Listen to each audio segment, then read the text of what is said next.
Which way, which way will you choose? Anytime you start something new in your life, the question that has to come to your mind is a simple one. Which way am I going to go? So you start a new school year, you start a new job, you start a new year even. And each time you have to ask yourself, which way am I going to go? Which thing am I going to choose? When you come to an important moment of life, though, and you have to make a choice, there are certain mistakes, flaws that people might run into that lead them to make the wrong kind of choice. I'll highlight a couple of them for you. One of them would be this. There are some people who have a complete inability to distinguish between this is my preference or this is the right thing.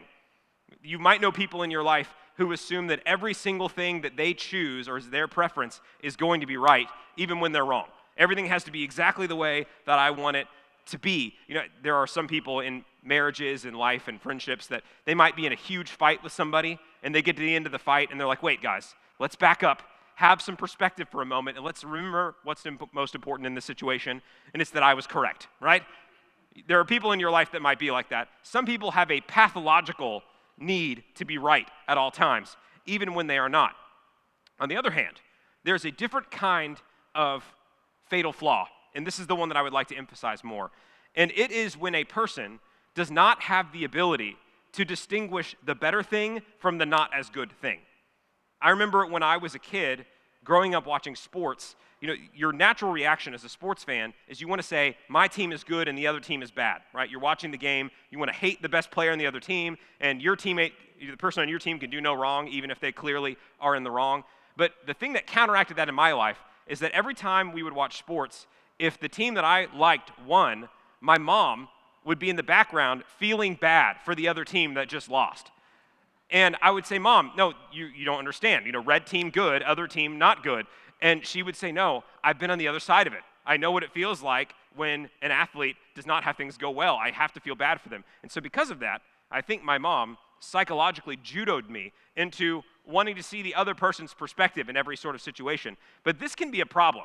And the reason for this is that sometimes there is a better decision than the other. There is a right way and a wrong way. And when you don't have the ability to distinguish between what the better option is and the worst option, it leads you into some absurd situations. This week, I was racking my brain to try and think of, are there some good examples where you see clearly that a person has an inability to distinguish the better thing from the not as good thing? And I think I found it. I think the area that we can do this is in the realm of art. So in art, people pay money to buy some sort of work of art, right? Like a painting or a sculpture or whatever the thing is that this person makes. But especially, I guess, in the last 50 or 60 years, I guess we perfected art because now what has become art is just absolute trash, like dumb stuff. And so I'll give you a couple of examples of this.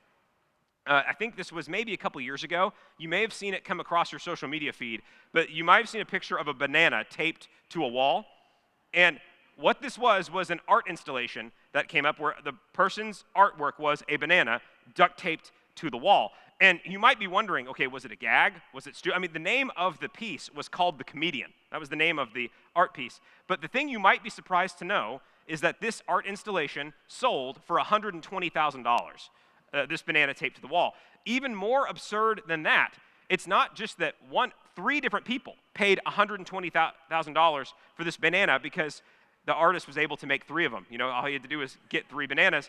But apparently, the issue was they didn't just buy that specific banana. They were buying the certificate of art saying this is the intellectual property initially of that artist, so they could replace the banana whenever they wanted to and duct tape it to a wall, and they'll always have that piece of art. Now, that might indicate in your mind there are some things that would be more valuable to buy with your money with $120,000 than a piece of paper that says this banana that I duct taped to the wall is valuable. You might see that. An even more absurd case of this happened in the late 90s up through the early 2000s. There was an art piece. I'm not going to put it on the screen, but I'll describe it to you. There was an artist in the UK where she made an art installation, and it was called My Bed, was the name of the art installation. And what it was her unmade, dirty bed with stains and trash on it. Essentially, like this was her bed over a certain period of time. She left it unmade, put it in an art gallery. Take a gander in your mind, eventually, for what this art installation sold for. In 2014, it sold for about $4 million, an unmade bed. And some critics of the piece were saying, wait a second, how could this be art? You could have gone into any teenager's room and they could have given you this exact piece of art. But the other positive critics were saying things like, well, you just don't understand.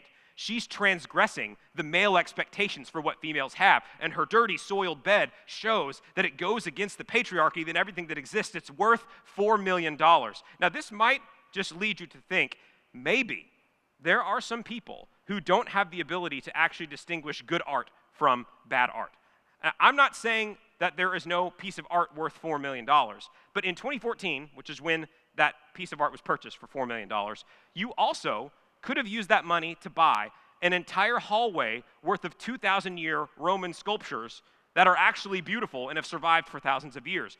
You could have bought an original Monet painting, which I'll show you up here. This sold for about $4 million in that same time frame. And I just think by any objective measure, a person's dirty, soiled bed with trash all over it is not as good as an actual artistic work of masterpiece. Now, if you want to debate me on that, leave me alone, because you're obviously wrong. And the point that I'm trying to get to here is that in life, there are some decisions that are preference-oriented and are gray. There are some decisions that are like that. But there are many decisions where there is a right way and there is a wrong way.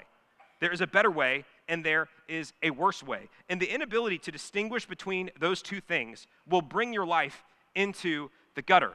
And so for tonight, the one point I want to simply make is this. When a choice presents itself in front of you, and there's an obvious right and an obvious wrong, you have to figure out what the obvious right is and do it. There's a funny Yogi Berra quote from many years ago where he said, when you come to a fork in the road, take it.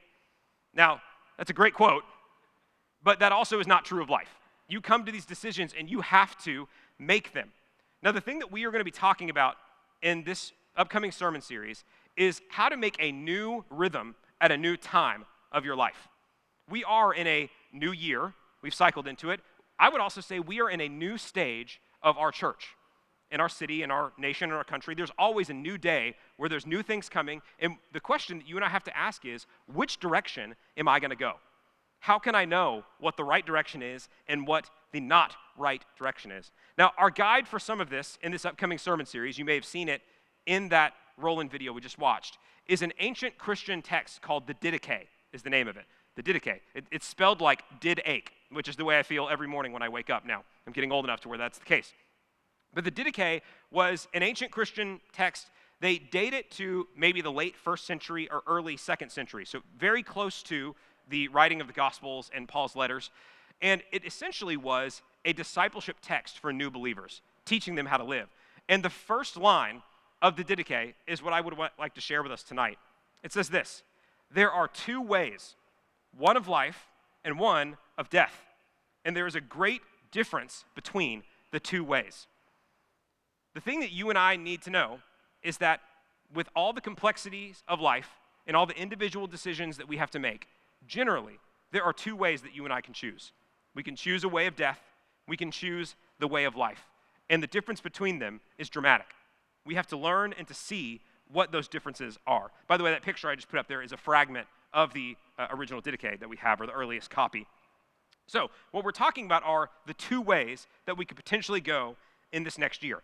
Now, you may have seen an echo in what we just read there in the Didache, that it was not original to this text. They get it from Scripture. There's different places in Jeremiah where it says, I've put before you the way of life and the way of death. The bigger text that I would like to talk about, though, is something that Jesus teaches in Matthew chapter 7. He says this. He says, enter through the narrow gate, for the gate is wide and the way is broad that leads to destruction, and there are many who enter through it. For the gate is small and the way is narrow that leads to life, and there are few who find it. Jesus, near the end of his Sermon on the Mount, has taught them all the things that he wants them to know. He goes through the Beatitudes, he tells them what the kingdom of God is like, and he says, listen carefully, because there are two ways. There is a wide gate that's easy to get into, many people are on it, it leads to destruction. There's a narrow gate that is not easy to find, but those who find it find life. So what we're going to discuss tonight is very simple. What are these two ways? What are some features of them? And then in future weeks, we will get into specifics about what this way of life looks like. But there's a few things I want to discuss, and this is where your handout will pick up, by the way, if you have it with you. The first thing is this. The way of the world, meaning the wide gate, is wide. The way of the world is wide. In 1 John, John says this, "For all that is in the world, the lust of the flesh and the lust of the eyes and the boastful pride of life, it's not from the Father, but it's from the world." All that is in the world, and he describes them as these three things here. There's the lust of the flesh, the things that will feel good, the lust of the eyes, what looks good to me, and the pride of life, the things that will puff me up. If you are looking at the way that most people behave and the way that you and I behave when left unchecked to our own devices, we look and make the same kind of decisions that the rest of the world makes over and over, and their end for every one of them is destruction. They don't come from God, they come from the world. Paul in Ephesians 2 tells the people that he's writing to, he says, "In which you used to live," meaning in this way of the world, "when you followed the ways of the world and the ruler of the kingdom of the air." All of us, left to our own devices, have taken the wide road. One of the things that is relatable about this passage is that you can look at it and say, there have been times in my life, maybe times more recently than I would care to admit, that I have taken the easy road. I've taken the wide road because everyone else was on it. In James 4, James says this, "Don't you know that friendship with the world means enmity against God? If you float with the tide of everyone around you, the wide road, the way that everyone is going, it makes you an enemy of God. You make decisions that are in enmity against what God is doing." So the way the world is wide, it's easy to get into. You may have heard people say this before, by the way, that with righteousness and walking with the Lord, you don't get there by drifting there. You know, if you allow yourself to drift in your life, the way you drift is always toward sin. It's always toward the way of the world. If you want to go God's way, it has to be on purpose. So the way of the world is wide. The way of the world also, this is your next point, brings destruction. Everywhere it goes, the same thing happens every time. You make the same kind of decisions, you get the same kind of results. In Proverbs 14, the writer of the Proverbs, Solomon, says this, "There is a way which seems right to man," meaning to you individually or to all men, "but its end is the way of death." If you go the way that everyone else goes, the end of it is there's the existential thing of it leads you away from God. It leads to ultimate death, but also individual decisions that seem right to men lead to bad results. It leads to destruction. It leads to broken relationships. It always goes that way. In Philippians 3, this is a passage that's been very meaningful to me in the last few years. Paul says this, "For many live as enemies of the cross of Christ. Their destiny is destruction, and their God is their stomach."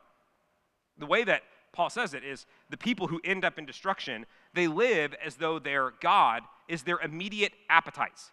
That word for stomach or belly that Paul uses there is a Greek word, koilios. And so it means stomach or belly. It can also mean a cavernous hole that cannot be filled. So they live as though their appetites are their God. Their appetites can't be satisfied. It is impossible for them to, by following what is going to feel good to them at the moment, make them fulfilled or happy. It's not possible because their end ends up being destruction. I wonder for you and I how often we live as though our God was just our appetites. This is going to feel good, I'm going to do it. This is going to make me look good in front of other people, I'm going to do it. I have lived that out in my life with literal food more times than I would be willing to share with you right now. In 2 Thessalonians, Paul says this, "They will be punished with everlasting destruction and shut out from the presence of the Lord," meaning the people who have walked down this way of the world. It leads to destruction. In Galatians 6, it says this, "Whoever sows to please their flesh, from the flesh will reap destruction." Now, I'm not saying this to be dour. I'm just trying to give you the reality of the situation. If you go the way of the world, you will find that the results are destruction in your life. And you and I have all lived this in our lives individually. You make decisions to try and please your flesh, and it leads to ruin in your life. If we go by the wide road, it does not lead to life. The next thing we would say this. So we've said that the way of the world is wide, and the way of the world leads to destruction. But the other thing that makes it difficult is that the way of the world is crowded. Crowded. One of the quickest ways that you can get someone who otherwise would be intelligent or wise to do something foolish is if you get everyone else to participate in this one thing. How many times has there been a student or a young person convinced to do something that they don't want to do because everybody's doing it? Everybody's doing it. Come on. We're all going this direction. Come with us. We're all there. Come with us. That works so well when there are a bunch of people there. But that excuse for why did you do that, everyone was doing it, that didn't work for your grandmother when you tried to use that on her. It does not work with God either. In Exodus chapter 23, the Lord is speaking to Israel about how he wants them to live. He says, do not follow the crowd in doing wrong. The reality is, there are times of life where following the crowd will help you. There are times where it is easy. There are times where it might even be the right move. But with moral, ethical things, watching the culture around you, following the crowd, eventually, it certainly will lead you into wrongdoing, and it will lead you into being in enmity with God. Don't follow the crowd in doing wrong. In John 15, Jesus says this, if you belonged to the world, it would love you as its own. As it is, you do not belong to the world. That's why the world hates you. What Jesus says is, if you're walking with him, what it should look like is you should experience some friction with the world because you will be living different than the world. Walking with Jesus means, by definition, that you cannot go with the crowd. Now, there are moments where it's the case, where if the whole crowd is making the right decision, then go with the crowd. But you cannot make a decision based on everyone's doing it. It will lead you into destruction. I really can't tell you how many times in my house growing up, that's a thing, like I would be upset when my parents weren't letting me do something, and I would say, Dad, listen to all these people. Mom, listen to all these people that are doing this. And they would say, I don't care what they're doing. I care what you're doing. And I was like, that's terrible. I'm going to my room. And I would storm off. Some of you might be living that right now. But Jesus says this, you will not be like the crowd. If you are following me, you will live differently. In 1 John, this is John speaking, he says this, we know that we are children of God, and that the whole world is under the control of the evil one. Now, the reason I'm stressing this so much is just to show you how perilous it is to follow the crowd. The Bible's very clear that the leaders of the world, the crowds of the world, they are under the control of what? What did he say here? The evil one. We have to be extremely careful about following the crowd because it will lead us, then by definition, into following the evil one. Luke 16 says this, what people value highly is detestable in God's sight. Perhaps it's the banana that is duct taped to the wall, or the soiled bed that people spent $4 million on. The things that the world values highly, I've given you a silly example, but I would just tell you, often the things that the cultures and peoples of the world value are less valuable than the banana. At least you could eat the banana that is taped to the wall. It's less valuable than the soiled bed because the world actually values things that are detestable to the Lord. Now that we've talked about the uplifting part of the sermon, about the way of the world, that it is wide, that it leads to destruction, that it's crowded, everybody's doing it, the next part then we have to ask is, what's our alternative? We said there's a right choice and a wrong choice. So the right choice would be going in the way of the Lord. So what do we know about the way of the Lord? The first one is this. The way of the Lord, and Jesus is so specific in that passage, it's narrow. It's narrow. It is not always easy to find. There are fewer people on it. Acts 4:12 says this. This is Peter and John speaking to the council. And there is salvation in no one else. For there is no other name under heaven that has been given among men by which we must be saved. They are speaking and they're saying there is no other way to be saved, to be right with God, than the right way, which is in Christ. Christ is the only way to know the Lord. That means that as far as these big choices of life are concerned, they are exclusionary in nature. There's a right one, there's a wrong one, and there are more people on the wrong one than there are on the right one. There's no other name other than Jesus. If you were questioning Peter and John, you can actually go to what Jesus said about himself. In John 14, it says, Jesus answered, I am the way and the truth and the life. No one comes to the Father except through me. There is only one way to connect with God. And then that also means the only right decisions you can make in your life are the ones that God actually calls you to. What Jesus values, you should value. What Jesus prioritizes, you should prioritize because there is one way, and it is Jesus himself. In Luke 13, this is Jesus speaking again. He says, make every effort to enter through the narrow door because many, I tell you, will try to enter and will not be able to. So this way is narrow. Many people don't find it. Now, there's a lot of reasons for this. We'll describe one of them in a second. But the truth is that it doesn't mean that people for their entire lives miss the narrow gate. There are seasons of your life and my life where we've been probably trying to go through the wide gate, doing things the way that the world wants to. Fortunately, The Lord is forgiving. He is patient. You can be going the wrong way at one direction and then pick the correct road later. But the other thing that is true about this is that the way of the Lord, it takes sacrifice. It costs something. To go the way the Lord wants you to go requires something. Now, to make the ultimate decision to follow Jesus, that sacrifice means actually giving up, surrendering your life to him. You are giving all of you, dying to yourself so that you can be raised as a new creation. But even when you make individual decisions of living as a believer, it requires sacrifice. Putting aside your ego, putting aside your preference, putting aside your comfort to do whatever it is that the Lord is calling you to do at that moment. If you live a life sacrificing, laying down your life to the Lord, he then will use it in ways that you could not have dreamed about before. It requires sacrifice. Matthew 16 says this, "For whoever wishes to save his life will lose it, but whoever loses his life for my sake will find it." Jesus says if you are willing to sacrifice, lay down the preferences that you have, the way that you used to live in order to follow him, you take up your cross and go with him. If you do that, then you will find life. You will find truth. You will find meaning. You will find purpose. You will find passion. That only comes through that kind of sacrifice. Luke 9 says this, exactly what we just read, that he said to them, "Whoever wants to be my disciple must deny themselves and take up their cross," key word here, "daily and follow me." Jesus is not only talking about a one-time decision here, although the one-time decision to follow Jesus is so important, but he says if you want to follow me, you have to deny yourself daily, take up your cross, and follow me. Put aside, sacrifice, live differently than the crowd around you, and then you can walk with him. In Romans 12, it says this. Paul describes what he does and what he wants believers to do. Offer your bodies as a living sacrifice, holy and pleasing, acceptable to God. This is your true and proper worship. In another passage, Paul says, I pour myself out like a drink offering. That's my life. I lay it down for the Lord. That's where truth in life is found. The narrow road is a road of sacrifice. Paul later in Philippians 3 says, whatever I had considered gains to me before, things that I would have puffed myself up with, I now consider them loss or garbage for the sake of Christ. That's what following Jesus looks like. So we're asking, there's a right way and a wrong way. The wrong way is everybody's doing it. I'm going to do whatever they want to do. It's easy to find. That leads to destruction.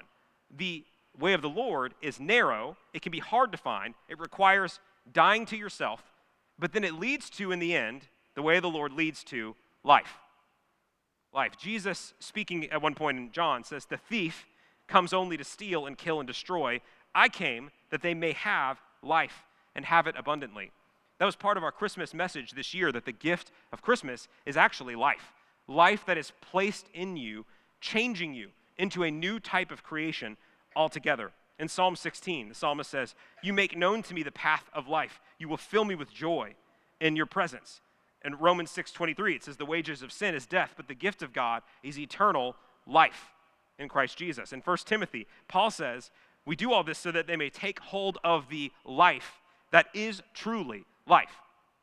So here is the thing that we should consider and think about tonight. Your life is filled with choices. You have a bunch of choices in front of you that I don't know. They are particular and specific to your life.